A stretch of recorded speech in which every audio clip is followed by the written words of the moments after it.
Hi, I'm Pav. And I'm Neil. And welcome to the Top 10 of Anything podcast. Let's start the countdown.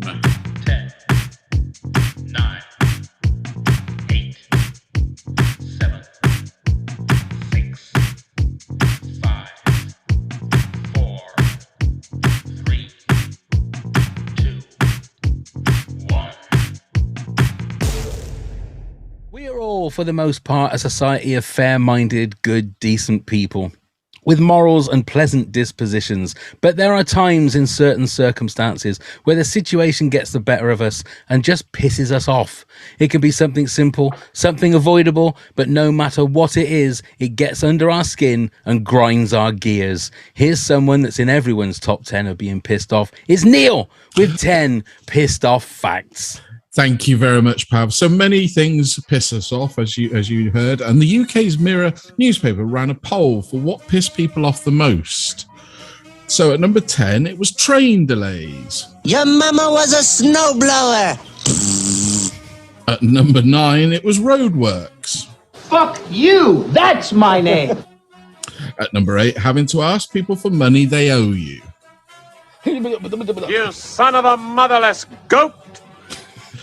At number 7, when you break something in a moment of stupidity. You warthog-faced buffoon. My life, that one. 6, falling over, tripping in public. String beans. Number 5, being sat in traffic. Fuck your own face! Number 4, cyclists who don't obey the highway code, such as skipping red traffic lights. Fuck you, fuck you, fuck you. You're cool. And fuck you, I'm out. Number 3, losing your wallet. Yeah? F off. F off. Number 2, queuing for a long time. Man, shut the fuck up. Come on. And number 1, drivers who don't use their indicators. Now, to counteract this, I got in touch with the Mayo Clinic and they sent me 10 things to do to calm yourself down and not get pissed off. So here we are. We'll quickly fly through these. Maybe we can use these tonight. So 1, think before you speak. Once calm, express your concern. Number 3, exercise. Are you feeling happier, Pav? Yeah. Number 4, try identifying possible solutions. Number 5, stick with I statements. Number 6, don't hold a grudge. Number 7, take time out. Number 8, use humor to release tension. Number 9, practice relaxation skills. And number 10, know when to seek help. So anybody's...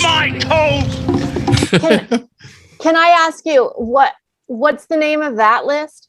That was from the Mayo Clinic for mental health. And that's going to go on my pissed off list now. I don't like it. Yeah. Fuck the Mayo Clinic. Absolutely. Well, ladies and gentlemen, you've heard her already. And first of all, welcome to episode 50. Ooh. Episode 50 of these things. Which, you know, it's a great landmark to get to. And we thought of one person that we want to just let everything go for this episode. It has to be Bethany Dwyer, actress, writer, director, producer, musician, star of the US Office. I mean, just everything. Ladies and gentlemen. Stand-up comic too. That's stand-up comic as well, of course. I'm so sorry. How are you, Bethany? How are things? I'm kidding. There's so many. I'm fantastic. I'm excited. I'm excited that this is the 50th. Like, I get a milestone. I was on once, and then like now I get like this milestone thing. I'm also excited that I got the box in. Oh, the care package finally. I can't wait to try that. We're gonna get it filmed, so I'll send that to you guys when we do it. Because I have a feeling I'm gonna really hate it. I think you will. You might not. You might. I think you will. I might not. But I've been reading things about it, and I was asking people, and they're just like, "Oh, that's not good. That stuff's not good." Oh. So, but who knows? I'm open, and I like a lot of weird shit, so I'm into it. But the thing is, it would have been interesting having it before, whether it would have ended up being on your top 10 of things that piss you off. Because it may, I would think it could be. Yeah, food rarely pisses me off, even if I don't like it, because I'm very grateful for it. Yeah. Right. So I have this weird thing with food. Like, I'm just like, oh, this is so nice. Like a either an animal died or a plant Herbert. A plant lost its life, or whatever. But food doesn't really piss me off. What pisses me off is usually like the service that comes with the food, because I also don't cook. So it's usually being delivered to me in some way. Right. Maybe that, but not So to the food. people that are listening to the podcast, let me just explain that there isn't a man called Herbert with Bethany at the moment. She just kissed a plant. Just so if you hear a kissing noise and the word name Herbert, we're not watching Bethany kissing a man while we're doing a podcast. Ew. That's a different kind of podcast, I'm sure. Only on so. OnlyFans, but let's not go into that. So yes, our subject this week is top 10 things that piss you off. Before we do that, things that don't piss us off is our Patreon fans. Thank you very much, Patreon. So thank you to Jenny and thank you to Chris Arkle for joining our Patreon. Enjoy the rewards. And, we may be talking to one or two of them in the future. So thank you ever so much for that. Yes, thank you. Thank you very much. We have pressing engagements in regards to sorting out what our top 10 pissed off things are. Now, I'm somebody that gets pissed off very easily. So I just wondered with you guys, have you got sort of quiet, peaceful dispositions, or are you just ready to blow? Bethany, are you ready to blow? No, I actually am really even keeled. Like I'm like, rarely do people like it just, I don't care. I just don't care about other people, and not in that way where I like don't care about humanity. I maybe it's because I do care so much, but like what somebody else does really doesn't affect me, and I like to keep it that way. So it's very rare. Now, interestingly enough, though, road rage, I do have that. Like that's the only time where it'll like boop, it'll come up a little bit where I'll be like, oh, like. And then I'm like, they're probably having a bad day. They're probably in a hurry. You go right ahead. Like that kind of stuff. But otherwise I have a very, very long fuse. But then once once that fuse hits, then it's another story. Right. Neil, what about you? Yeah. Well, you've known me long enough. I'm not a man that gets that pissed off. I really am. That is true. I'm a bit like Bethany. I just can't be bothered to be pissed off. It's a wasted emotion. I just think, I just an energy move on. sucker. Yeah, I just try and move on. I mean, I get very annoyed sometimes, but to actually say I'm pissed off, no, it doesn't happen very often. But like you, Bethany, once it does happen, things will be smashed. Yeah. And Neil, same. I hit annoyance real easy. Like that, I'm annoyed. I mean, it was hard for me to make this list because I have just so many things that I can put on it, because my pissed off is really just annoyed. And there are just endless amounts of things that annoy me. But yeah, I think it's a waste of energy. I think it actually takes away from your day. Yeah. Not the person who's doing the awfulness. And usually the person who's doing the awfulness doesn't even have a clue. I think that's the trouble. I'm one of these ones that it will bury inside my brain and stay with me for a couple of days, even when, like you say, the person that has done it has just flitted off with his life or her life and carried on, isn't even thinking about it, where it's burying deep inside my brain and affecting every waking moment of my life. Right, Bethany, start us off with your number 10 then, please. My number 10.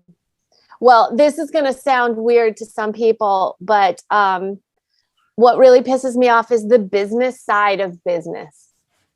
Okay. Right?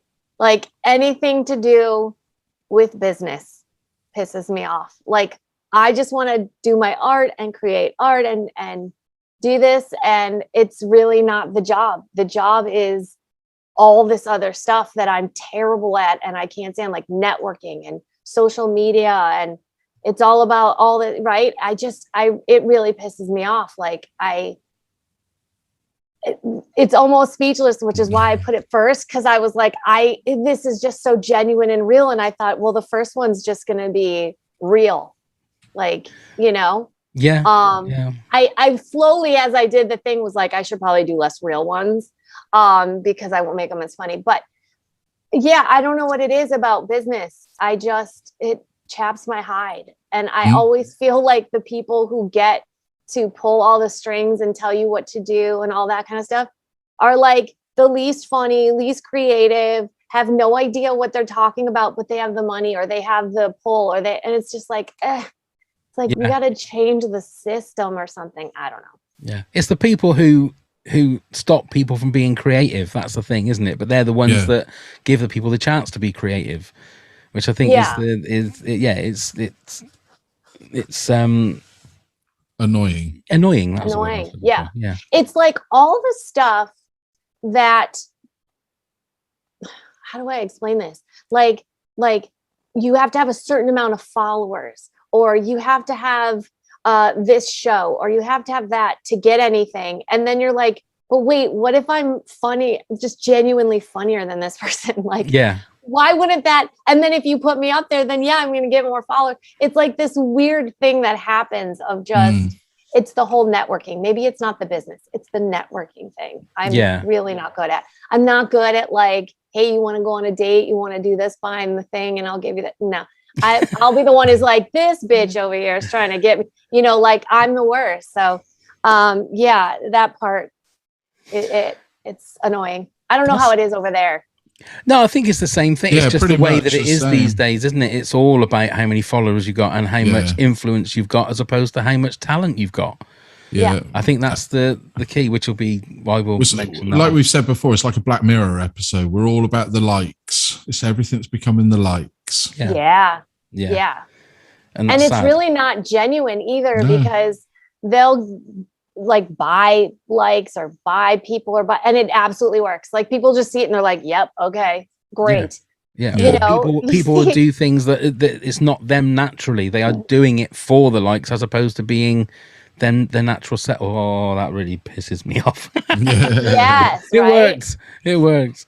Go on then, Neil, you're number 10. So quite an easy one, and this is very, as I say, I don't get pissed off very often, but it does annoy me, is when you sit down, you take your beautiful, beautiful time unloading yourself in the loo, only to find there's no toilet paper. Okay. You don't check first? Sometimes you haven't got time, have you? That's true. Sometimes you just don't have time. Then you were in a conundrum. I said conundrum and dump at the same time. Conundrum, no matter what, because you wouldn't have had time to go get it either way. Oh man, that's sad. And sometimes, I don't know whether it's like that in the US, but in the UK, so if you do have to use a public toilet, which I really don't like to do anyway, they sometimes got a flap over anyway, and I always forget to lift to make sure there's the paper underneath. So you're like, you've done your business, and then you lift it up and you think, yeah, that's not good, is it? Yeah. So as they say, goodbye socks or whatever. Goodbye socks. Well, I'm not a commando man. Wearing a kilt does not lend it in this climate to being commando. So you've used the inner tube sometimes. Yeah. Inner tube. Well, the card. You actually used a sock? That was no, I haven't actually. I'll tell you, genuinely, thankfully, I've had a hanky. A cotton hanky, and I have used that. And you only hang on. So what do you do with it after? You don't flush that? No, of course not. So you put it back in your pocket? No, I chuck it over the cubicle door. Have some of that, and then run. No, you try and stick it to the bottom of your shoe. Yeah, that's it. So that they know it wasn't you. Because Yeah, obviously you're not going to stick your own dirty hanky on the back of your shoe. And you're like, who's this dirty monkey? Who would do this? Right? And then it's somebody else's fault. Evil genius. I will be using that. I will be using that if it ever happens again. But it is annoying. Even when you're at home and then you have to, when you know the toilet roll's just in the cupboard next to the bathroom where I am, you have to still do that awkward shuffle to get it and then shuffle back. And it's annoying. I hate it. Yeah.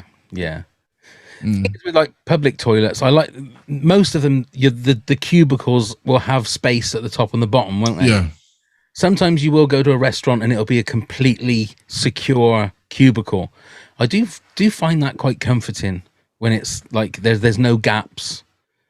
Is that just me, or do other people feel? No, I know what you mean. No, I like it. Yeah, I like that. It just feels like it's your own little house for that little bit of more privacy, isn't it? Yeah, the 10, 15 minutes you're in there. Yeah, I always think whoever comes in is going to look in the crease Yeah. of where it opens. I just feel like, and I never want to, so I don't know why. I think everyone else does, but I do think they're just standing out there like, oh, okay, all right.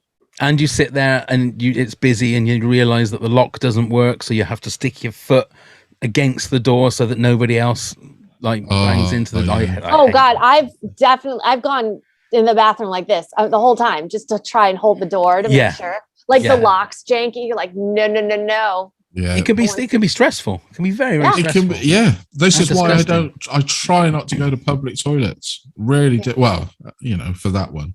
Yeah. I really don't. Okay, my number 10 is people who cut in line. People who think that they have the they just have the audacity that people have been waiting for however long, that the rules don't apply to them, that they can just wander in. And it's normally people that look like they've got a bad smell under their nose. They look like they're better than everybody else. And it's even when you go to, I mean, I've not been to many massive gigs, but I've been to a couple where you get there early so you can get by the stage or as near to the stage as possible, and you wait there for hours and hours and hours, and then some complete knobhead just comes in and says, oh, excuse me, tiptoes over everybody to just sit or stand as close as they can. We went to a gig years ago, and there was thousands there, and we'd been waiting for hours. And this guy decided to do that and got like 10 foot away from the stage and stood there, and everybody booed him. There was like 3,000-4,000 people. And he just stood there because he knew that he thought he was better than everybody else. And then decided, I think in the end, a security guard said, come here, mate. No, everybody's been waiting for hours. You can't just come up and stand like that. And he sort of did the walk of shame back out again. But it's like, why do people feel that they can do that? I don't understand what their thinking is. I don't know. I think it comes from those people who are also chronically late, right? Like you can wait for them, but they're not going to wait. Yeah. Yeah. That same kind of entitlement. Yeah. I like the ones who like are sneaky about it. Like they pretend they know you or someone else. Like, oh, I love your shirt. It's so great. And then they sneak in and you're like, bitch, this isn't where you go. Okay. No, exactly. Thanks for the compliment. Now move it back there. Yeah. Yeah. Like, and some people get away with it. Very much because somebody doesn't want to say like, hey, you just cut. I will. But that's the thing. The majority of people, I think, especially in England, because people won't say boo to a goose. They will just let people go in and they'll get angry about it. I'll do that. I'll get angry about it, but I won't go and say to somebody that's out of order because they might have a knife or something, I don't know. Well, I saw it because you're scared. Yeah. That's funny. I'm a pussy. See, I'm just, I don't want confrontation. I saw an issue of this at Disneyland Paris. We were there, I took my kids, and we were watching the big parade, the night parade, and we were all stood in the mass queues down the side of the street. And this French guy with his young girlfriend decided they wanted to be right at the barrier. So they pushed past all the adults, then all the kids, and stood in front of them. So I wish I had the audacity that the Spanish guy next to me had, where he grabbed them both by the back of the collars, literally, and pulled them back over the kids. Yeah, we were all cheering. I mean, he did go off and they ended up in a fight and security had to come. But it was, I thought, fair play to you. Fair play. Actually, that's one of the worst places for it, is because everybody wants a photo with Eeyore or with Mickey Mouse, and it ends up being a free-for-all. Or when we went, it was. No, there wasn't any system, and people would just jump in. And like, again, you're being British, you tend to go, oh, no, after you. No, after you. Yeah, we got qualifications in queuing, haven't we? It was just, I'm just going to get in there. Okay, then, Bethany, you're number 9 then, please. Number 9, I have talking to people. Can you be a bit more specific? Oh, yeah. Well, more specifically, when you run into somebody and even if you like them, like, I just don't, like, that's not what's on my mind today. If I'm going to do something, it's because I have that in my head. And if I run into somebody, there's all the pressure. Like, do I remember their name? Do I remember why I know them? Do I really? And small talk, maybe this is part of it. I really can't do the, like, how are you? Because even I'm asking, how are you? Like, and I don't care. Like, I genuinely, like I said, and I don't mean to be a bitch, but like, I got shit to do and this wasn't planned. Like, you're not my friend, and maybe you are, but I still, like, I didn't have time in my day to do this. And because I'm so ADD, it could literally spin me out of my day. We could have a conversation and now I'm getting donuts, down the street. Like, I don't know, but and then just talking to random people. Like if you go outside and then like there's a neighbor, I can't speak loud because my courtyard's open. I have neighbors. Right. So it sounds like I don't like them and I love them. But sometimes I just want to look at a tree. I just want to look at a tree. I don't want to have a conversation. I don't want to know about your coffee and the weather. I live in California. The weather is the same all the time. Stop it. Yeah. And do you make that conscious effort sometimes when you see, maybe you're in the store or something and you see somebody you know and you always know that they just have this inane conversation all the time and you quite like them, but you hide so you don't see them all the time. Yeah. Oh, I will leave. I will stop doing what I need to do just because I'm like, I can't do it right now. I'll go to another store and have to drive somewhere else. Like that's how bad. And I also have really bad facial recognition.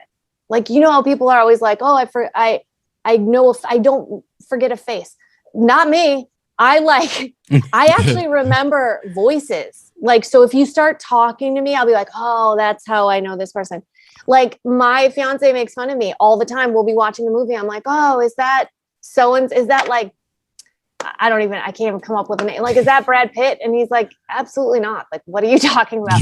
So like I have, and it's Samuel Jackson or something. And it's just like, I can't place people. And especially if I'm on the spot like that, or they come out to me, it's like deer in headlights. All my fight or flight goes on and my brain just goes, I'm done. I'm not going to work right now. Yeah, that's why I call everybody mate, because I don't know their names. I just cannot. And it will be a conversation where someone has said, oh, this is so-and-so. And then 2 minutes later, I completely forgotten their names. Yeah. And then you feel like I haven't listened.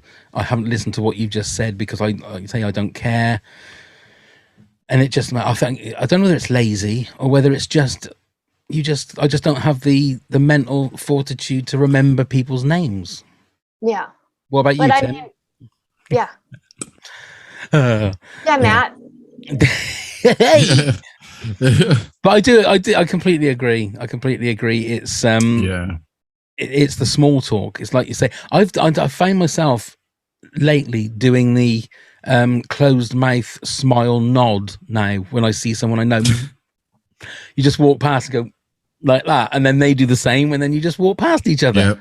Oh, that's a UK thing. And there's no conversation. Yeah, I wish. I'm gonna try it though. That's it. That's all you got to do, and then hopefully they'll do the same, and then you just walk past like two ships passing in the night. That's it. And then I feel like this face is like in need of a curtsy when I do like. Because then maybe they're just like, what's up with this one? Like, I'm getting out of here. You want to try that? Try that next time you see one of your neighbors or whatever, and see what happens. Exactly. Yeah. Go on then, Neil. You're number 9. It's not a theme running in it, but there seems to be. It's standing in dog shit. Those lazy ass bastards that do not pick up their dog's crap off of the floor, paths, wherever. And I see it. I mean, we're lucky we live in the countryside, so there's plenty of places for a dog to run off into a field and shit wherever it wants over in the field. But the people that let it do it on the footpaths, where kids walk, kids ride, kids play, and then proceed not to pick it up. There's no excuse. Simple as. And it annoys me. And it's so hard to get off your shoe as well. Yeah, it really is. It's interesting the way you put it, because you said standing in dog shit, as if you stepped in it and then stayed there. Yes. The dog shit in England's like glue. Yeah, that's what I got from that. And I was like, well, yeah, that would piss me off too, because then my brain just wouldn't know to pick up my foot. Yeah. Yeah, that's interesting. He's stood there stating, I am pissed off with this, but he's still just standing in the shit. Yeah, does everyone see? Does everyone see I've stepped in shit? Could somebody please remove this now? Right, and you're like, foot's just planted. You're like, I'm fucking pissed about it. It's still there. That's it. Yeah. And there you go, ladies and gentlemen. That's Bethany's English accent there. And I can't wait. I might do my whole thing in an English accent. It's a lot better than ours. It really is. Indeed. It is. Indeed. I wasn't going to say anything. That is a good one, though, Neil. That is a good one. Yeah. And people have said it before, but where have the white, crumbly dog poos gone? You don't Oh, see them anymore. I heard about this, and I can answer Oh, this. excellent. So the QI elves, if you watch QI in this country, is a quiz show about quite interesting stuff. And they found out why it was. In the 70s and into the early 80s, people in the UK fed their dogs normal bones from the butchers a lot more. So the calcium was getting into the poo, hence why it was becoming white. The moving on and the people saying it's not right that you feed dogs meat and bones and everything. Yeah, we've got the vegan dog food and everything over Oh here. my God. So they want to kill their dog. Yeah. And saying So, it's not right. I'm going to add an 11. I'm going to add 11. Yeah, there you go. Because that's fucking bullshit. And that's why. That is why people have stopped giving their dogs proper bones. There you go. Well, thank you, Neil. Thank you for scratching that itch for me. Yeah. Bless you. Okay, my number 9 is bad commercials. Ooh. Now, I listen to a lot of podcasts and they have adverts and commercials on, and it's when you have ones where it's supposed to be a family saying natural things, and you can tell that it's actors that are doing it. Now, I was going to specifically with you, Bethany. Have you've done commercials? I'm assuming. Oh yeah, I have one out right now. Oh, do you? Yeah. Can you tell us what it's for? It's for Hormel chili. Wow. Yes, and you can look it up. It's gone viral. Has it? Yeah. What's it called? I'm going to have to watch this. It's called Hormel chili, and hold on, I'll tell you the name of it right now. Because if you go on YouTube and you type in Hormel chili, it comes right up. Well, I'll put it in the video playlist for our Patreon subscribers so that we can definitely all get to see it. It's called Fantastic. Fantastic. Right. Okay. You're about to see it. Oh, wait, there's a glare. Oh, no, we can see it. There we go. There we go. Ready? Look on my legs. Look at all those legs. Look at that. Wow. Right. Now, see, that's good because that's a comedic and it's fun. It's when they try and make it out that people are real people, but you know that they're actors, and it never sounds right, and it sounds bad, and it sounds awful, and they're the ones that really just get on my nerves. I'm it's a bit more specific than just saying bad commercials, because there are a lot of bad commercials. Bernard Matthews was one in our country that selling turkey burgers and stuff like that was one that I can remember being like really bad. And then sometimes really bad commercials can be iconic as well. You can end up getting ones that's the reason you remember them. Yeah. Yeah, I'm assuming things like commercials are things that you audition for things like that, do you? Oh yeah, you have to audition. So how, if it's something where, I mean, what was that, a 30-second commercial? Did you have to do lots of kicking for that? Oh yeah, it was. Well, you audition more than once because you go and you audition, and then you get what's called a callback, and then they'll usually for commercials at the callback, everyone will be there, the producers, the director. When it's scripted, you go through lots of stages. But yeah, it was a lot of dancing. I mean, I was exhausted after the first audition, and the second one, I think I got the part because I was just so genuine. At the end, I laid down. I was like, fuck it, I'm tired. Like, I can't dance for you as a monkey anymore. And I laid down and they all lost their shit. And I was like, no, I'm genuinely tired. Like, this is real. And then I left and I was like, well, I definitely don't have that because I physically needed to rest. But then I ended up getting it. Yeah, it was fun. It was a lot of work on the day. Yeah. Excellent. And are they usually a lot of fun to do, commercials? Yeah, I think, well, for me, mostly because I do comedic ones that I love it. I mean, but you know, those, there's some commercials that I'd be like, oh God, I would hate to have to know all that copy. And you're just kind of standing there, giving all this information. Like, that would suck. Yeah. Okay, well, there you go. We've got something for the video playlist for everybody to look at. Bethany, your number 8 then, please. My number 8. Well, right now I got to shut this window because somebody's barbecuing and it's just all the chemicals are coming into my brain and I won't be able to. Sorry about this. I think you know what we should do today? We should just try and do all of the distractions possible. Yeah. Top 10 distractions. Yeah. Hold on. I have one more window. Okay. All right. I don't want to, no one wants to smell that lighter fluid. Okay. Okay. Number 8, pet owners. So a little bit like with what we were talking about, pet owners who walk their dog in 85-degree weather or hotter, and they don't protect their fur baby's paws. I can't. And the dog's like, I mean, struggling. And they're just like, look at the sun.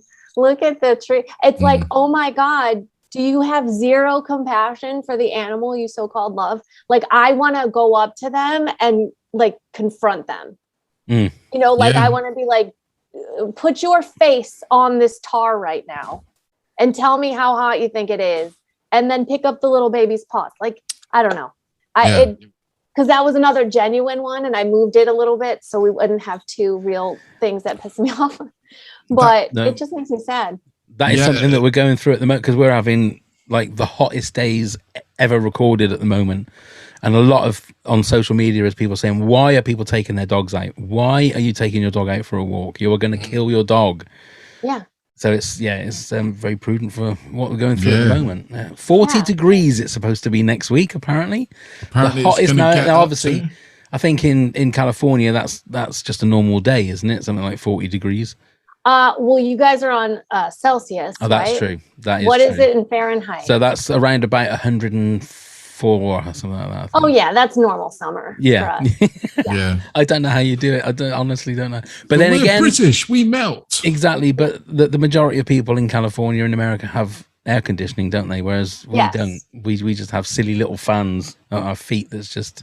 Yeah, that's absurd if it's 104. Yeah. Then it's like, worry about your pets maybe, but what about you? Exactly. Like, yeah. Exactly. We just don't move. We end up putting our feet in a bowl of water because we don't have swimming pools in our gardens either. And that's it. That's all we do to stay cold. Yeah. Right. Ice cubes in it. Sorry? You put ice cubes in the water. Well, the cost of living at the moment. No, you can't do that. We only have little paddling pools. That's just like little tiny things. But I actually have one in my garden as we speak. A little child's paddling pool. There you go. Not for the kids though, just for me. Neil, your number 8, please. Quite simply, Facebook. Oh. Okay, I've got social media at number 7. So I will jump in. It basically is, I don't actually mind social media and Facebook if you're there reading something nice about a friend or that. I mean, I've come off of Facebook pretty much now because I'm so fed up with the tossers that keep putting out something like, check myself into hospital, not feeling well, and then everybody's got a comment, you okay, hun? I don't give a fuck whether you're okay, just don't put it out on Facebook. Who cares? Or I'm feeling really depressed, and it's sympathy attention maybe, and everybody wanting to be felt, acknowledged. And I find Facebook just full of fakeness and fake book. It's horrible now. I don't like it at all.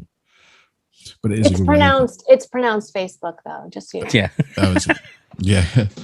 He does have his trouble with K's and his C's. With his C's and K's, get them mixed up. Yeah, I get them mixed up. I've told him before. Yeah. But it's just an annoying thing. And it does, I sort of, when I do get tempted back to have a look, I literally have one swipe up and I'm like, Jeremy's saying how much he's doing this, that, and this. And I think, I really don't care. Yeah. And I hate the post that says, guys, it's my last day on Facebook. I'm getting off. And it's like, just get off. Yeah. Why are you telling it? Like, do you want us to be like, no, don't go? Like, what is happening? Yeah, I can't with it. I go on because I have to, like I post. And then I just like the first 3 things I see. Boop, boop, boop.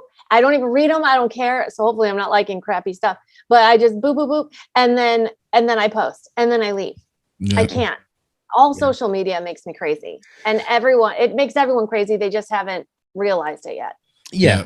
And I think because the reason I've got it at number 7 is because it's, if you do things like a podcast or if you're creative, it's a wonderful outlet to get your stuff to people that would never normally know who you are. I mean, we've spoken to people in America, because of social media. We have people that listen to our podcasts, over the last 9 years from all over the world. Now, that wouldn't happen if it wasn't for social media. but we're so reliant on social media now, and it's the fact that you have people. I can't remember the guy's name. I've been doing this fitness thing. I do a Facebook Live every morning, and I do TikTok, and I don't understand what TikTok's all about, but I post a video every morning just to say how I'm doing, how I'm feeling. But it's more for me. It keeps me accountable to myself that I've got to do it every day because I'm going from a walk and doing all that sort of stuff. But there are people on there, like I said earlier on, that this one guy, I can't remember his name, but he started off as this slim, good-looking young guy that just did food reviews, and now he's 400 pounds, and he cries on screen because it gets him likes. He's just gorging himself on every kind of bad food just to get likes. So but obviously he makes money from it, but that's all he does. And people are saying, why are you killing yourself to get likes and to make money? And I don't understand it. That's the bit I don't understand, and it becomes toxic because then people are nasty to everybody. If you've got a view that people don't agree in, or if people are different to somebody else, it's a wonderful thing, the internet, but it can be just evil as well. And that's why I think social media pisses me off, because there's a lot of people on there that are famous because they're on social media, not because they've done anything, but because they want to be seen.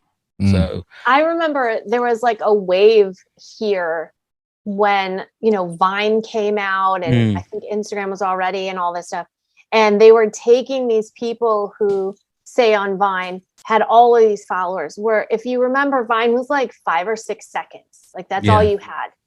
And they gave them TV shows. And it was like the worst TV shows you could ever imagine, because these people are not that all of them aren't talented, but to come up with something for 5 seconds and then to actually hold an audience for 30 minutes or 22 minutes, and then every episode, like, come on, guys, this is not going to translate. So it's interesting, yes, what you're saying, like certain people will get followers for doing certain things. It doesn't necessarily make them like talented or smart. Like, look at this guy, he's killing himself. I mean, at some point we have to go, I think this should be like a lesson in every school, like what the damage of social media and how the validity that it may feel in the second is really not going to help your life. No. In any way. Yeah. No. And it's the fact that people can be somebody completely different, a keyboard warrior. They could go at somebody with the anonymity of nobody knowing who they are, and they can say what they want with no repercussions, I think, as well, is the thing that really pisses me off more than anything else, I think. Yeah, and a lot of people post up rubbish about, what they think is right, and their view is the right view, and that starts to worry me. Yeah. I mean, that's Facebook all day. Yeah. I've not unfollowed, like, because then they would know. But I've kept people friends, but like muted. Literally everyone, like all I see are like cats and like a funny meme page. Like at this point, I have no family, no friends, because I've just muted everybody. Yeah. At this point, yeah.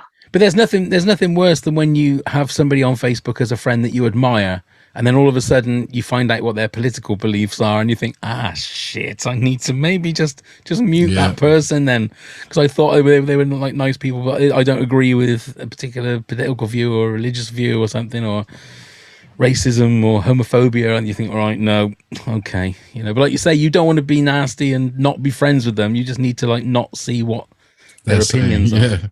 Yeah. Okay, then Beth, your number 7, please.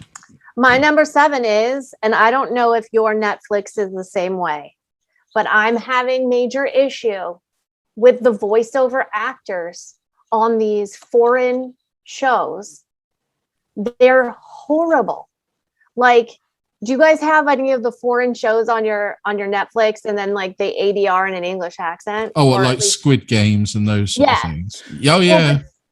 Yeah. So like what's interesting about Squid Games is I thought they did a pretty okay job, even though it still didn't match the faces, like the voices with the faces did not match. But I'm finding that they're getting worse. Like now they're just like, I feel like they're looking at a sheet of paper, like who's available? Great. Just bring them in. And she's like 11 and she's playing a 40-year-old man. Like, I don't know what's going on in these shows, but like you hear the voice and you hear and the acting is just terrible. It's like, it annoys me, and I get upset because I'm like, I really want to know what's happening, but I cannot listen to you guys anymore. And then I turn it off. I haven't noticed it. The only one I noticed was Squid Game, and I had to change it from the voiceover to just having subtitles because it became so distracting that like the people just weren't. It just didn't sound right. It just didn't sound good at all. Yeah, and that's what I'm saying. That was the best one I think they did. Oh wow! Yeah, it's just gone. It's just tanked from there. Right, Neil, have you seen? And I any? don't want to read.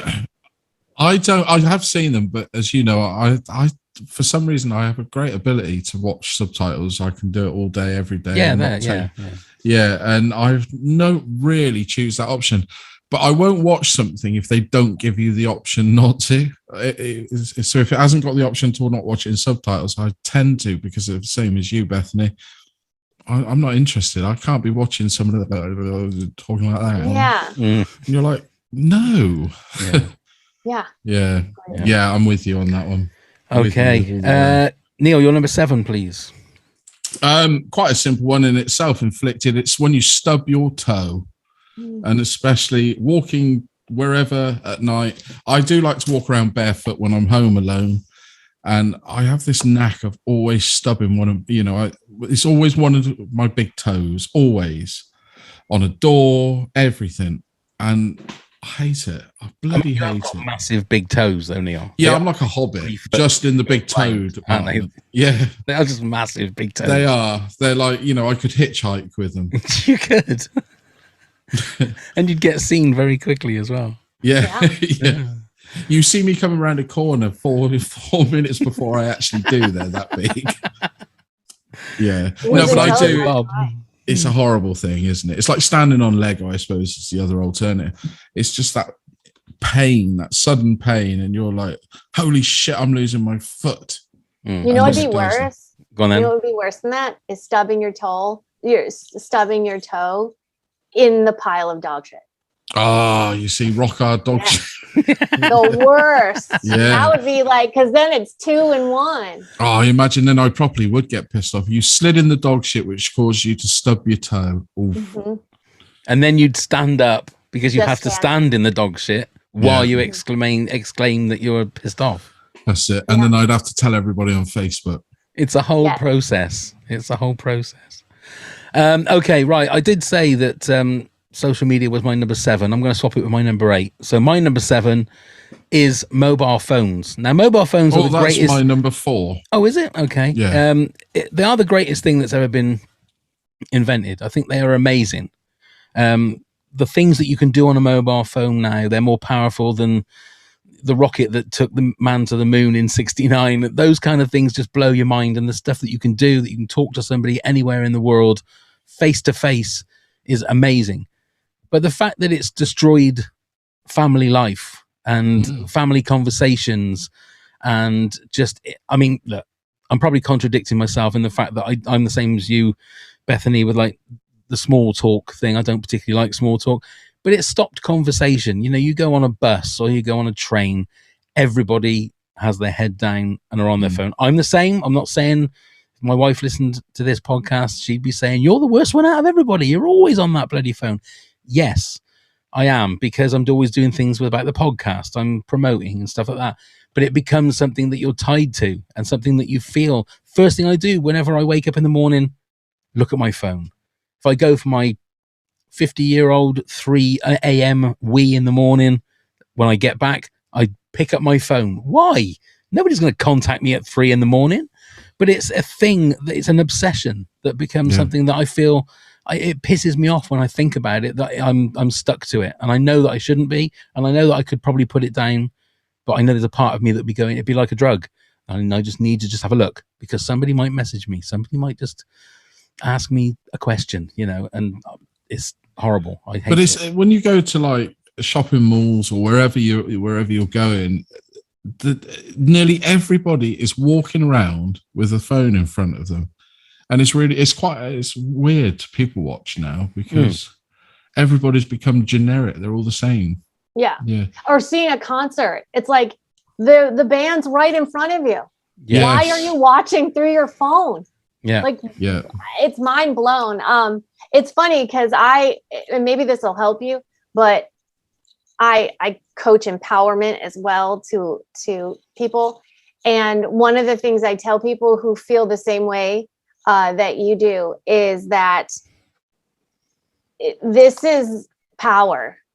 And if you allow this to control you, the power is in this hand. And then if you take your power back and you put it down, so it's a big difference. Like, you have the power to put it down if you want to. Like, if somebody's calling you, why do they get to have you at that second, or texting you or whatever? Why? They, like, back in the day, they would have to write a letter, would have taken days. I would have had to write back at my own leisure. Like, it's interesting that now we feel so, oh, well, I better get back to them. I better answer the call. It's like, no, I don't have to. Like, this is a device for that purpose, but I'll get to you when I get to you. But I don't it might know. be vital information, Bethany.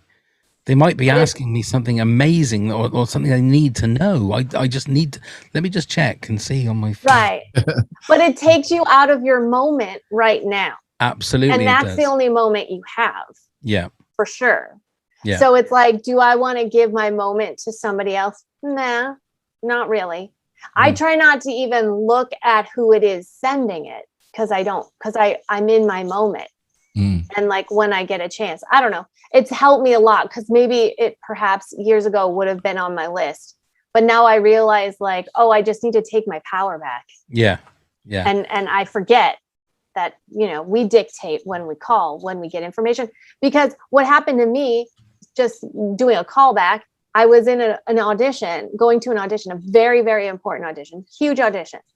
My mom was calling me. She called me twice. I wouldn't answer, so I close it. And then, like, the fourth call, I answer it, and my aunt passed away. And so that was the information I got right before going into a life-changing audition. So it's interesting that I had a boundary and then I couldn't keep it. Like, I got to 3, 4, and I was just like, oh my God, something must be wrong. But it's interesting because it can change your day. And I'm just like, nope, I'm taking my day back, because people are frivolous with their information. You don't know what you're going to get. Yeah, no, you're absolutely right. The thing is, the weird thing was, like, as we're recording this, it is the, I think, 37th anniversary of Live Aid today. And during my dinner break today, I was watching some highlights of Live Aid. And like, say, at Wembley, there were 100,000 people, and not one person holding up a mobile phone. And it was weird to see. Because now, whenever you go on YouTube and you look at people where they filmed themselves at a concert, everybody has their mobile phone. And it was just really weird that it felt like it was like an old piece of film. I know it's nearly 40 years old, but watching Queen up on stage and, like, everybody is just in the moment, loving the music and not thinking, I can post this later and get views. It was refreshing, but just really weird to see. Did you hear Bob Dylan, as of recording this today, has announced a tour next year? And part of the thing of getting the tickets is you're not allowed to bring your mobile phone in, so you will be supplied a lockable bag. Yeah, so I've heard, I think Jack White does that a lot as well. Yeah, lots of bands here do it. Yeah. Right. So he's doing it. I mean, I went to see John Lydon a few weeks ago, and he was exactly the same. Didn't he ever chastise the gentleman at the front, I won't repeat it, for getting his phone out at the gig? But you see it, as I said, day in, day out, and people are just so busy looking down, they're missing everything that's around. Yeah. So I did used to use my phone a lot more. I was up to about 3 hours screen time a day. I've got it down to 30 minutes. There you go. Yeah. And I feel so much better for it. I'll answer texts if I feel a buzz. I drive for a living, so it's hard for me to be texting constantly, but I'll answer a text when I get to it. But I will say, Neil, that's because you don't produce a podcast. I will say that. No, that's the reason. Yeah, absolutely. Hate to look and see what my usage is on my mobile. I understand that. Using it for work is a different thing. I don't use my phone for work. It's a completely different thing. But for pleasure is what I meant, because I don't get a lot of pleasure. I can't watch TV on my phone. It hurts my eyes too much. But the thing is most people aren't getting pleasure. They don't know what they're getting. They're just getting something. But, like, it's more, to me, distraction. Yeah. Like, that's all it is. It's distracting what their real life. which if they put a Completely minute agree. of their time into would probably improve. Completely. Yeah. Absolutely. So, Okay, then, Bethany, your number 6, please. yeah, a lot less deep than the one we just had. But I hate, this is going to sound horrible if anyone out there is, but I hate smokers and vapors. Okay. Like, it's 2022. How much more do you need? How much more information do you need that you're just terrible at suicide? Like, because you're killing yourself every day for so long. Like, that's how bad you are at it. Like, just like, and then you're trying to do it to me. Because see, I don't have a problem with you doing it if it didn't come into my air, but it does. And I cannot stand it. It's like, I get so angry because free air, air's the last thing that's free. Let me have it, and let me have it fresh. I don't want all the chemicals and stuff. Anyways, that's how I feel. I'm sure there's a lot of smokers who don't like me now, but No, like, I agree. I think it's a thing that's dying out, though, isn't it? I'm pretty sure it is. are you? I mean, everyone's vaping here. do you It's just think? like a baba. They're just like, Yeah. I mean, it's like, what is wrong with you? You're an adult. Mm. I don't. Yeah, I don't. It's Neil? another thing. Phone do you vape. Yeah. Phone Yeah. vape. Well, as I am an ex-smoker. I used to smoke heavily, but then I think we're sort of the last of the generation where it was everywhere when we were growing up. You know, it's been the thing, and it's the worst. I always say to my kids, it was the worst thing. I wish I'd never started smoking. I wish I'd never done it. I blame my brother fully for it. He gave me my first cigarette. I didn't understand, and off we went. I think I was only 2. Yeah. But it's horrible once you're addicted, and that's why I don't understand generations doing it now, because I've been through hypnotherapy, tablets, all sorts, and still never managed to quit until I had to go cold turkey. And yes, I did vape for a bit, but I had to get myself off of the tobacco. And yeah, I wish I'd never done it. So I agree with you, Bethany. Absolutely. I do. Wish I'd never done it. Here. Go on then, Neil. You're number 6. As I said earlier, I drive for a living. It's the wankers in front of you that do not indicate or believe in indicating on where they're going. It's like we're all bloody mind readers. That's my number 2. That's every day. I don't understand it. You know, Audi and BMW drivers, I know it's an optional extra to get an indicator, but please use it. It's just not right. They should have their license taken away from them. We should be able to have that system we were talking about where when you're driving, you can be like, no indicator. And then after you get like 5 hits of not using it, you don't get to drive anymore, buddy. Yes. Yeah. That's the one. Yeah. I love that we're okay with that system. Yeah. That's funny. Completely fine. Yeah. It's the fact, for mine, it's like everyone else on the road pisses me off. It doesn't matter whether it's indicating, whether it's people that overtake or people that undertake or people that go slowly or people that go fast. I am forever when I'm driving to work or coming home calling people knobheads or fucking prick or what the fuck do you think you're doing all the time. And I get myself in such a tiz because there are just pricks on the road everywhere. And I don't think I'm a prick. I mean, I may be. There might be somebody else when I'm driving that go and look at that prick driving on the road, but it's just everybody, and that the arrogance of people that feel that they don't have to indicate. Yeah. That's what gets me. Is why are you so special that you feel in a roundabout or at a junction you don't have to tell me where you're going? It just How hard is this though? Exactly. Like, that's the thing. It's not like we're asking them to run while they're driving the car and like screw the light bulb in of the pull the sign out. Yeah. You've just got to just move the little bar up and down. It's just or the old-fashioned arm indicators out the windows. Oh, those were the days.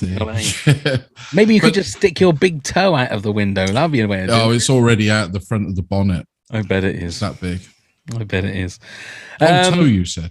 Yes, I did. Yes. My number 6 is people who stop walking right in front of you. Oh, yeah. That gets on my tits. I don't understand why that happens. It's normally when I'm with my wife, and my wife really gets irritated with me getting irritated that someone just, for some reason, just will stop.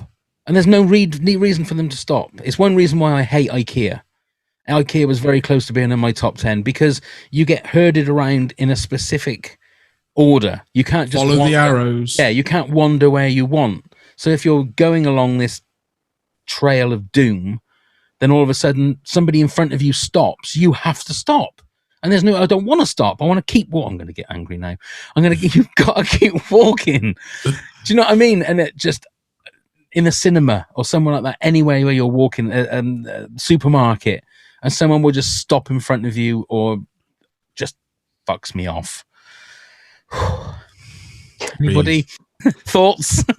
I agree. I hate it. I hate because they're so unaware. Like, you know what I mean? Because like your whole day just was like blah, right in front of you, and you were protective of them. Like you could have ran. I could have kept walking and run right into you, but I didn't. I protected you. And then to just see them be like, it's like, what? It's not just the stopping, it's the fact they will stop and then they will like smell the roses as if like they've completely forgotten where they were, what they were doing, and you just stood there going, and you don't want to say anything. You don't want to go, hello? Yeah? No? You don't want to look like a prick and act like a prick, but... Well, why are we the pricks for saying something? Because this is why it's happening. Yeah. Do what I do on this path. Just walk straight into them. I always do it now. I just keep walking. And I was like, well, you stopped. Yeah. Yeah. I think that's... Makes you feel better. Maybe I'll try that next time. Maybe I'll try that next time, see what happens. Yeah. Okay. Do it while you're running. Run straight into well, that doesn't happen often. Right, Bethany, your number 5 then, please. My number 5 are people that laugh after everything they say. Like what? Like people who are like, they just think they're so funny. So it's like, oh yeah, I showed up today. Right. Okay. Yeah. You know, and then my mom was like, no. It's like, what is happening to you? You're not that funny. Yeah. Like, no one else is laughing. What is happening to your brain? Like, is that a joke? Because you're just giving me solid information. I don't know. It's very awkward and weird. And I do want to say, like, I'm a comic. So what was funny about that? Like, let me in to your brain. What would have you actually said that to somebody yet? And what did they say? Well, because I coach people, I have to call them on it because it's an insecurity. Right. So I have to call them on it. But yes, I do call them in that way, and I'll go, so what did you just think was funny? And then you ask them and they're just like, well, and then they're like, I guess nothing was. Yeah, you're not funny. Yeah. You're not funny. So unless it's funny, that's why we laugh. Right. And, you know, it's this whole thing. But you think it becomes like a habit? Yeah, I mean, it does stem from insecurity. A lot of comics do it on stage where like they tell a joke and it's almost like they want to teach you when to laugh. But it's like, if you're funny, you're funny. You don't have to laugh at like sometimes you genuinely laugh at yourself. Like I have said shit that's so funny. Like when I'm working on a new bit, I've done a line or something that cracked me the fuck up. I admit it, but it's a genuine laugh. It's not this like forced weird. Not only is it forced and weird, but it's identical every time. Right. Like every line, ha, every line, ha, ha, and you're like, I don't know what's happening here. Yeah. See, I'm going to be self-conscious now. I did it then. I laughed. You did. You did. Ah, shit. Okay, right. I need to be. I won't laugh at anything unless it's funny. I'm not saying anything anymore. Yeah. I did it again. Did I do that? I don't know. Oh. Okay, Neil, your number 5, please. So it's those people, those that must be heard, that have to tell you exactly what their political view is when you're not interested. I don't like talking politics to many people at all. I'm not interested. I don't want to hear your view, so please don't ram it down my throat. I've even told people, I don't want to talk about this, I'm not interested, but they still have to bang on about it. So I'm all for bringing back hanging. My mom she always told me, and I wish we could go back to this time, but she was like, you know, there was a time where you never talked about sex, your weight, your religion, and politics. And she's like, where has that gone? Why do we have to sit down? You know, and she doesn't even care about like sex and weight. She's just like, basically religion and politics, I just keep it. And no one else needs to know. But again, I think with Facebook and social media, now it's like, look who I voted for. Look at that, right? It's all these, we need to be heard, like you said. Yeah. I mean, the thing is, was it as bad as it has been pre-Trump? Because it feels to me like Trump was the watershed moment where people didn't care what they said, and what, like Neil said earlier on, that what they say is the truth and is right, and what everybody else says is absolute bullshit. And right. I don't think it's a Trump thing. I think it's a media thing. I think the media pitted people against each other in a way that said, well, if your opinion's different, then you must hate that person. And not only that, then it means they're XYZ. And you're like, that never works like that. Like, of course, if someone feels this way, it doesn't mean. I always give the explanation of like, that's like saying every Catholic person has never had sex before marriage, didn't drink, doesn't swear. You know, it's like, no, of course not. Like, you can't lump everyone into one thing because of one thing. And it's like, it's really sad because I feel like now it's because Trump's gone, it's kind of smeared on everything now. Like, if you like purple and I don't, then fuck you. Like, we can't be friends. Yeah. Like, people don't know how to discern the difference of a human being having a brain and being able to go, I have this opinion, you have this opinion, let's go get a taco and have some fun. Like, who cares? Yeah. Who cares? You know? Exactly. You know, it is sad. Doesn't matter what your political beliefs are. If you get along, you get along. Just who cares? Just be nice to each other, for crying out loud. Right. Wise words, Neil. Have you ever thought about running in politics? Fuck off. Oh, he must have stepped in shit. Okay, my number 5 is sounds. It's just those sounds like dogs barking, snoring, babies crying, those stupid sounds that you hear. I have to wear like earphones when I go to sleep because I've got tinnitus in one ear, so I need the noise to be able to get to sleep. But like, my dog will be barking downstairs, or something will be going on somewhere else. My wife snores. I need to get rid of that noise because I cannot relax.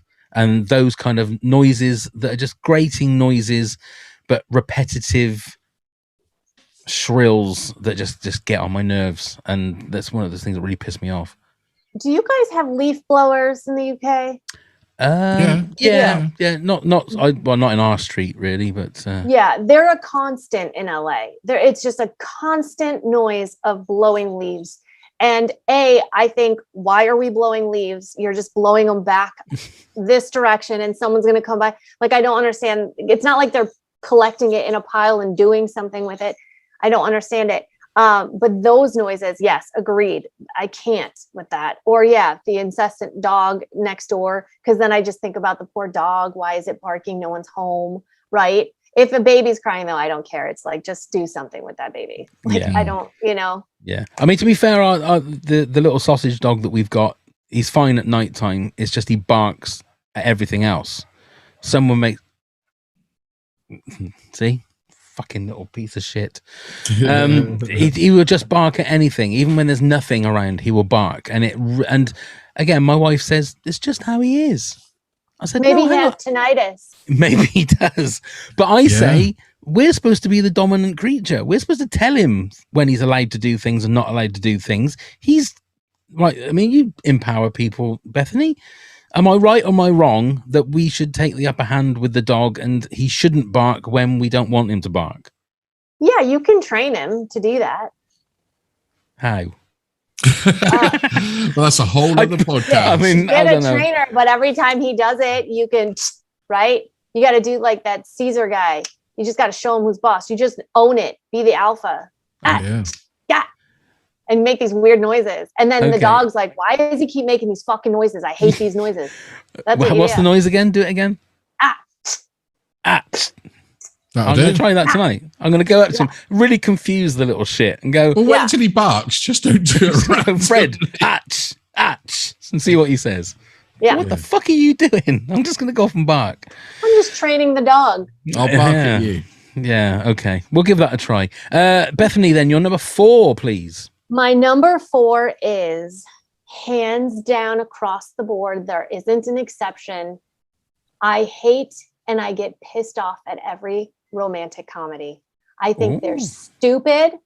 I think they're never romantic. They're never funny. I've never chuckled at a romantic comedy. They're all absurd. And if I see another chef or baker as the lead in this movie, like I can't. I don't get it. It's like love never works that way, and I don't understand why people believe it or want to believe it. It agitates me so much. Would you watch it if you were starring in it? No, I wouldn't. Would you take the role though? No, I wouldn't. Oh, really? Well, as long as they told me it wasn't a romantic comedy, because then I would just throw it into comedy. Yeah. Do you know what I mean? Yeah. There really is a formula to romantic comedies that is just barfable. It's like, and as a writer, maybe that's why, but I watched 2 seconds of it. I know the whole movie and I know what's going to happen. And there's just no fun to that. It feels to me like the 90s rom-com is making a comeback.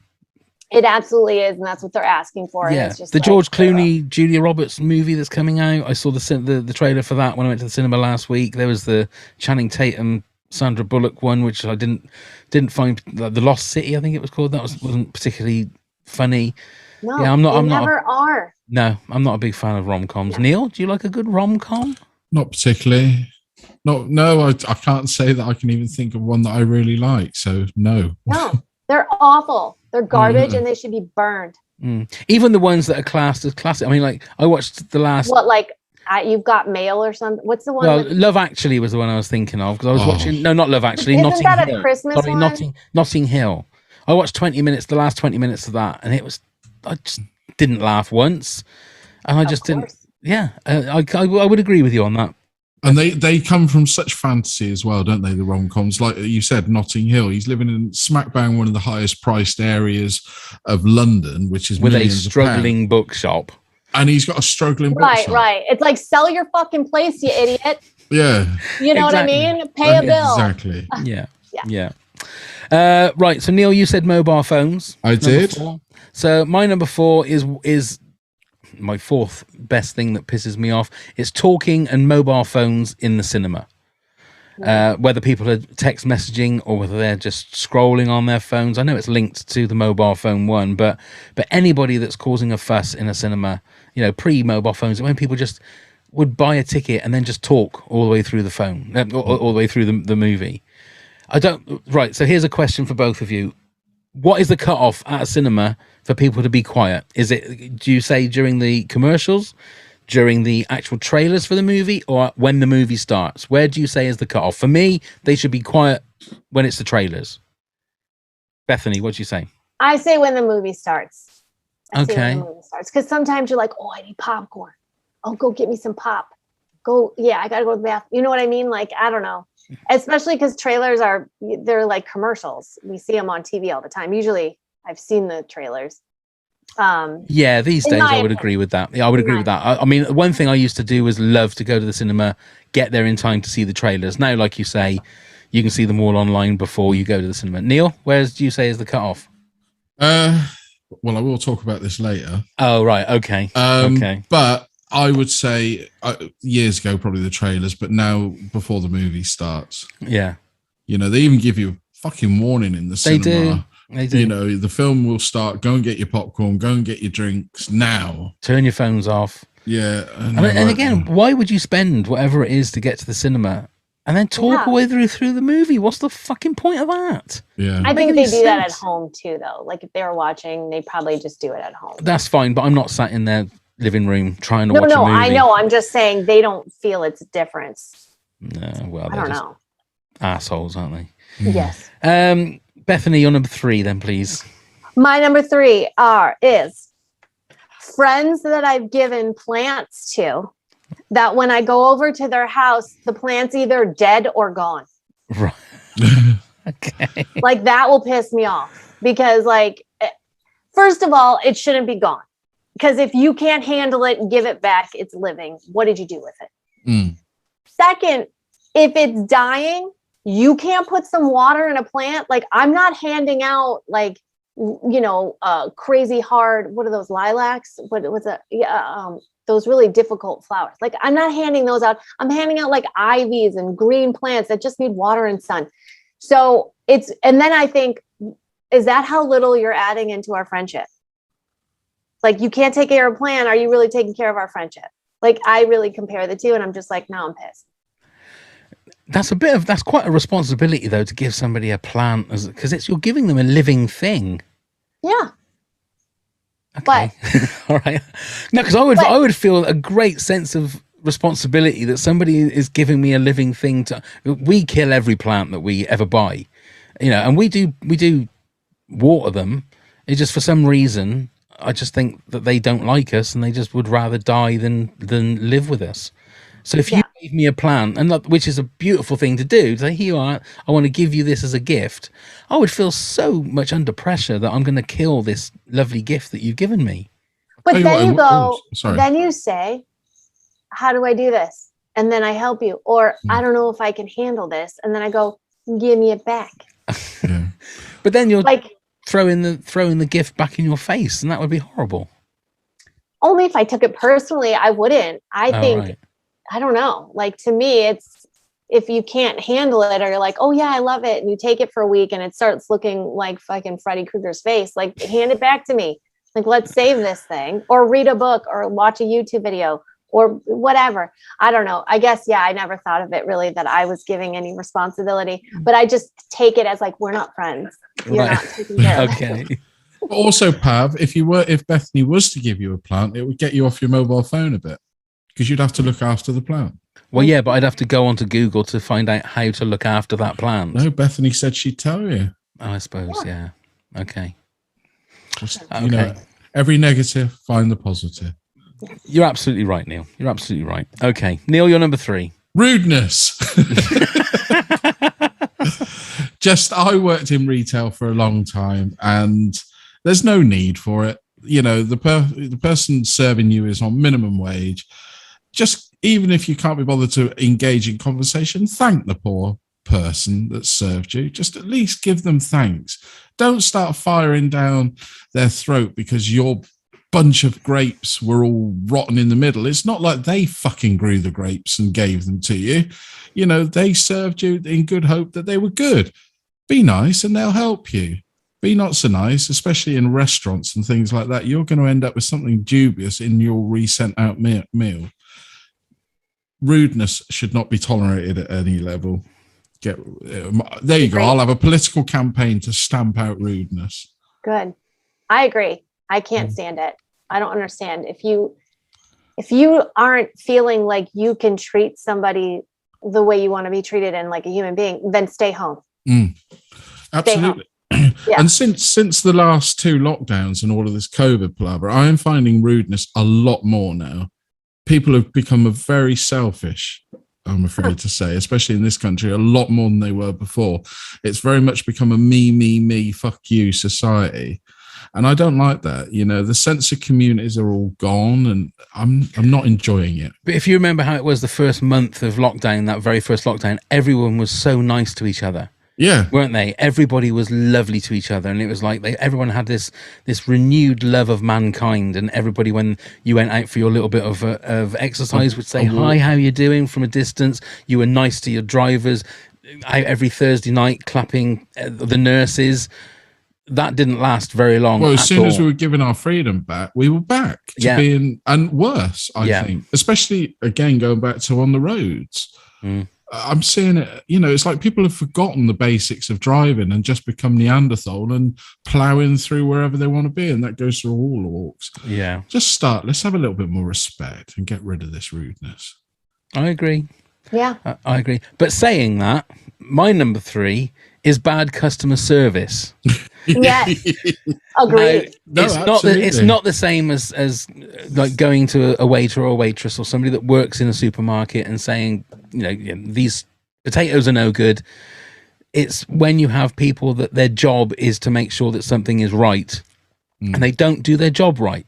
My daughter's had a nightmare with a brand new car that she bought, and I took it upon myself to contact this company to sort it out, because I felt they were taking advantage of a young woman going to buy a car that I thought to myself, that's going to be dodgy. They could sell her anything. She doesn't know. And it felt like that's what happened. So I had to contact them. And the thing is, the people that are on the front line are always the people that get the shit.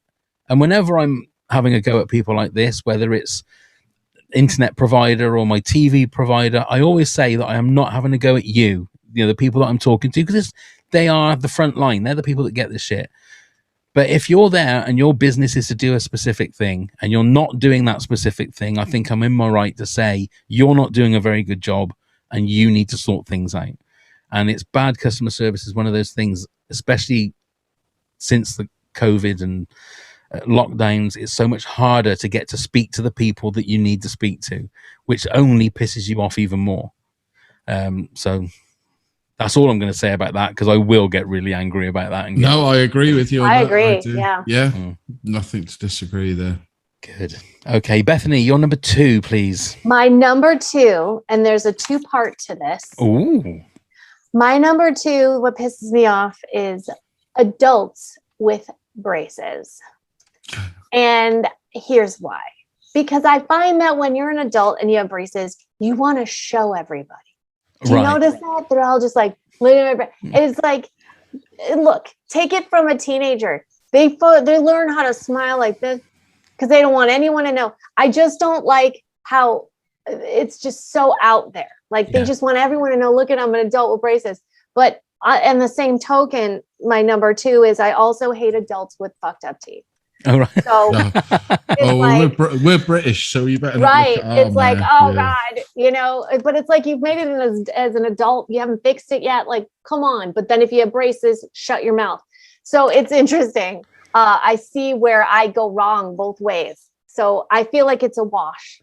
So in America, is it fashionable to have braces as an adult?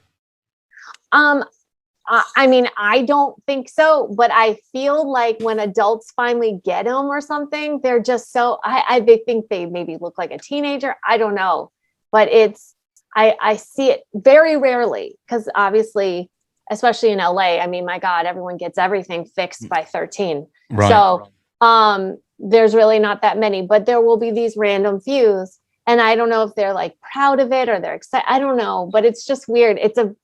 It's shocking to me. I'm just like, and I kind of, so it's my own thing, obviously.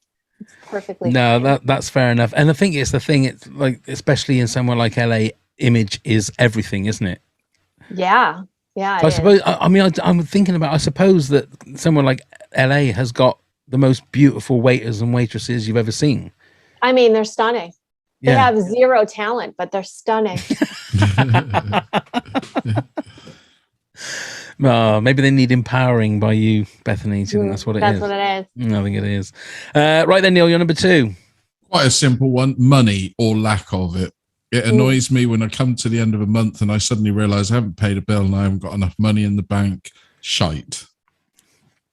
It annoys me. It's my own doing. I probably spend too much or I've spent too much that month, but it isn't, But I also want to say it does annoy me that minimum wage annoys me. It should be up there more, if you see what I mean. So I'm almost sounding political, but the cost of living is crazily rising, but wages aren't. And here, let's get something done about that.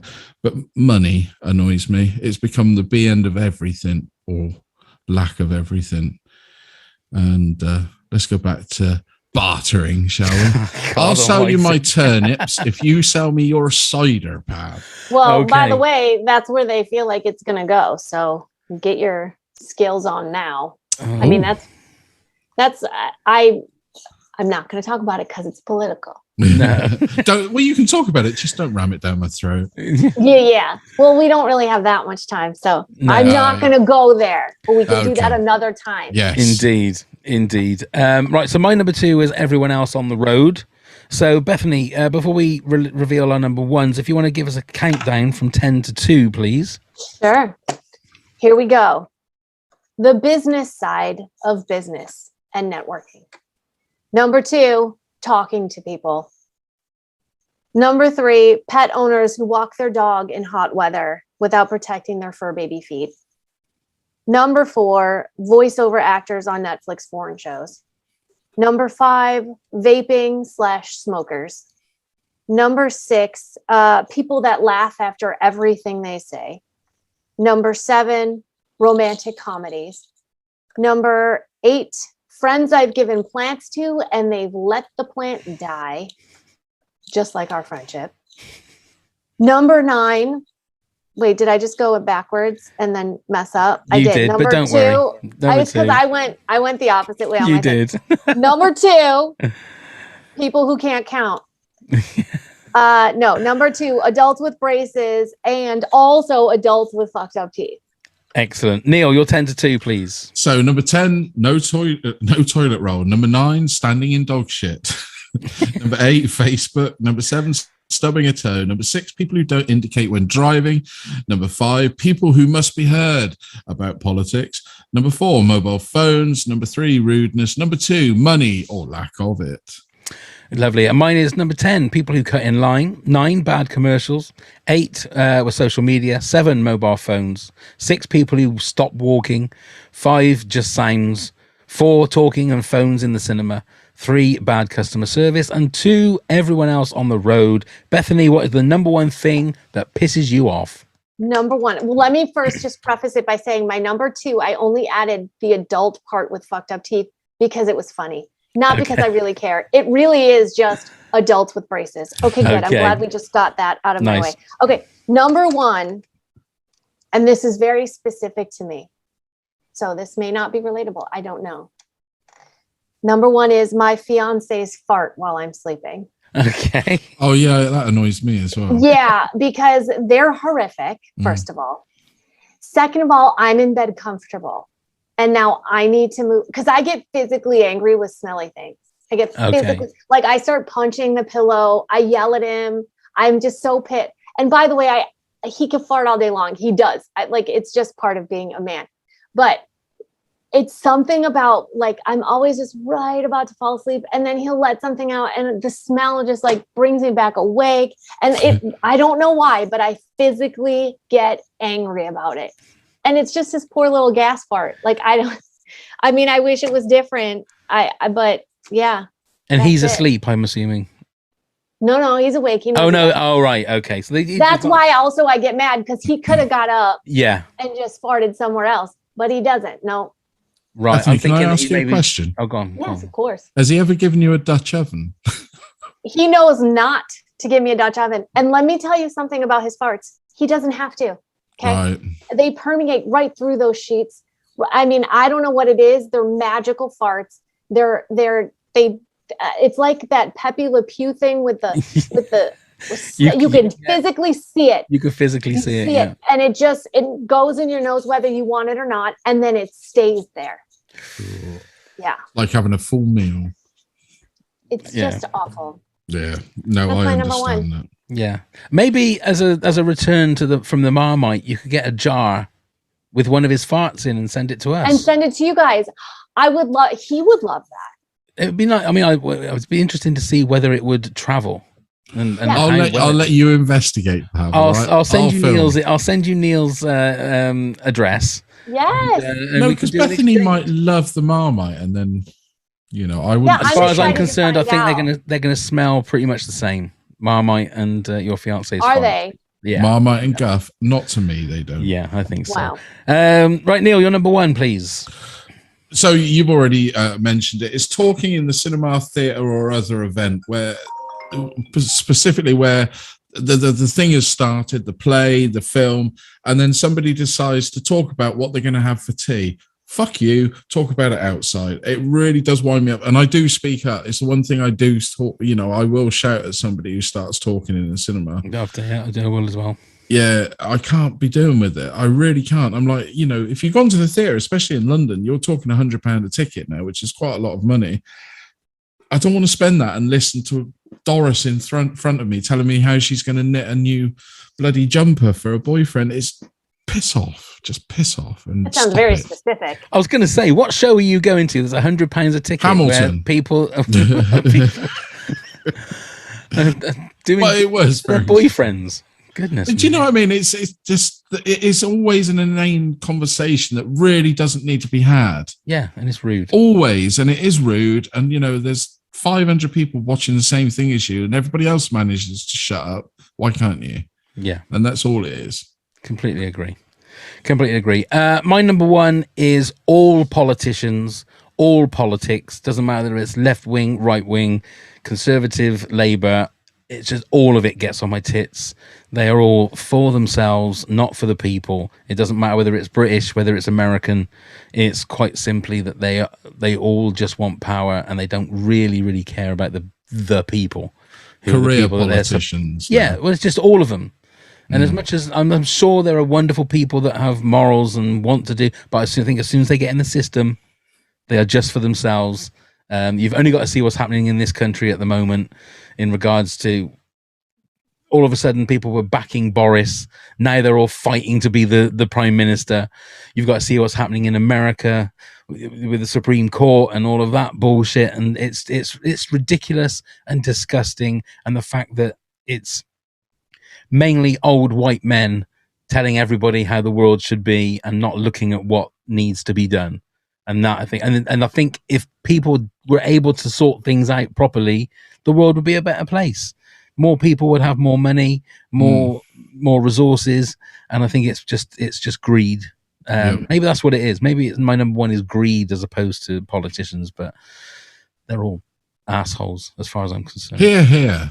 Yeah. Anybody? Like say, we don't really want to go into politics. I was very reticent to put it in as number one. Neil and I just made the same face. We're like, yeah. Maybe we'll have top 10 political issues. Please don't. Top 10 politics hates. Yeah. Politics hates. Yeah, it would be good. Now we've got a few honourable mentions, but I know that Bethany, you need to get away. So should we say goodbye to you, Bethany? Yes, please. I have. Is that okay? Yeah, Bethany, thank you so much for joining us on our 50th episode. Yes, honestly, Bethany. So honored to be here on your 50th not anniversary episode. Like I'm so tickled. It's amazing.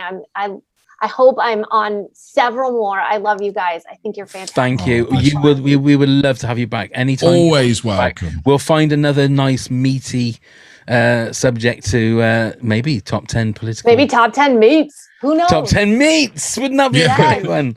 That would be a great one. I'm going to go away and try and not laugh at everything I say because now I feel very, very what's the word? Empowered now. You should. Yes. I feel like and self-aware. So I'm going to be self-empowered, but I feel self-aware. But we'll say for the moment, Bethany, thank you so much. Enjoy your Marmite. Yes. I will record it and I will send it to you guys as soon as I get it. I mean, Excellent. As soon as I get bread to put it on. And just if anybody wants, follow me. That's all I need. We will put your details in the show notes. And like I say, we'll put your commercial in the video playlist as well. So everyone can have that as well. And we will say follow Bethany. Indeed. Well Absolutely. Thank you, Bethany. I would love to tour out there. Excellent. Yes, we would love you to be there. That'll be great. We come and see you. Yeah. Thanks, excellent. guys. Take care. Have a lovely day. See ya. You too. Bye. Okay, it's just the two of us now, Neil. So we will go through the honourable mentions. Let's go through some honourable mentions. Lindsay Pananen said people who are rude to service people, especially food advice. And also I get pissed when people dismiss whole generations of people, like thinking that teens aren't smart or millennials are lazy. The judgment is aggravating. Kelly Bart says the US Supreme Court really pisses me off. Lovely Robin Hurika. Hello, Robin. She put a video on. It wasn't related to what it was a video she put on, but she did link it to us when she saw what we were doing. And she was basically saying about people on their phones not taking notice of anyone around them. So that's quite apt for some of the things that we've been saying today in a couple of respects. Lisa Buchanan said people that don't respect personal space, even more so after COVID. So irritating. Stu Grant, here we go. Says racism, sexism, misogyny, homophobia, littering, people walking around with loud music playing, not cleaning up after the dog, wearing masks incorrectly, standing too close to me in a queue, people standing in a doorway or aisle, shop assistants talking to friends, Brexiteers, paedophiles. Shall I go on? Then he did another post for me and said, oh, I forgot. School gate etiquette, feral kids, and playing nice. So there you go. I think he got a lot off his chest there. Peter Wixie said people who don't clean up after themselves. Laura Dix said the price of petrol, the laughable size of what was once a Lion bar, the tiny bastard foil caps they put on cosmetics. Who has the time for that shit? Sticking yourself in the eye with a mascara brush. Pain, real pain. You must know that, Neil. Everyone when I am hungry, the whole world and his wife. Crisps, everything about them. No one will pursue me otherwise. Keira Knightley, just because. I'm sure she is very nice, but nope. The UK government, full stop. And people that don't say thank you when you hold the door open. I could go on and on and on. And she says, can you tell that I'm hungry? Hungry. Indeed. Jeff Flores said people of Costco and their need to block the entire aisle with their shopping cart while we are looking at something on the shelf. Then they stare at you when you say, excuse me, blah.